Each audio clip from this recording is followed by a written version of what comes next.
అనిస్తారు అది ఉంటుంది. కానీ ఆ స్ట్రేచర్ వేరు కదా. ఆడిపోతే అక్కడ రిపోర్టర్లు లేకపోతే మన రిక్రూట్మెంట్లు మనం కొంతమందికి ఫుడ్ ఉపాధి కల్పించడం ఇదంతా అప్పటితో పోల్చుకుంటే ఇప్పుడు అంతమందికి ఇవ్వం కదా మనం జాబ్స్. అది ఆ రూట్లో చూసినప్పుడు తక్కువే.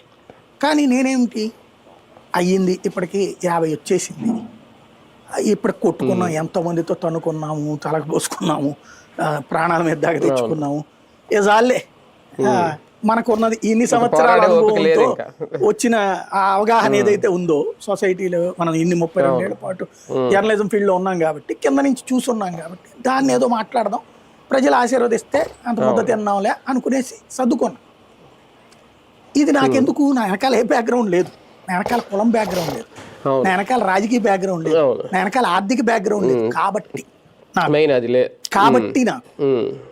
కాబట్టి నేను సైలెంట్ కూర్చున్నా.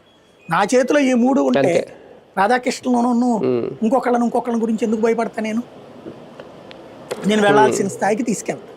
నా చేతిలో ఆర్థిక స్తోమత లేదు, అట్లా పెట్టేవాళ్ళు కూడా నా కులంలో లేదు. ఇక్కడ కులాలు కూడా లెక్కలు ఉంటాయి, కులపరమైన సపోర్ట్ అన్న అదేమీ లేదు. కాబట్టి మనకి ఏ సపోర్టు లేకుండా ఇంత దాకా వచ్చాం. దెన్ ఇట్స్ ఆగిపోయి ఆయనకేందో నాకు అర్థం కావట్లేదు. ఆయన స్ట్రేచర్ ఏంటి, ఆయన రేంజ్ ఏంటి, విపరీతమైన ఆదరణ కలిగిన మనిషి. భారతీయ జనతా పార్టీ దగ్గరికి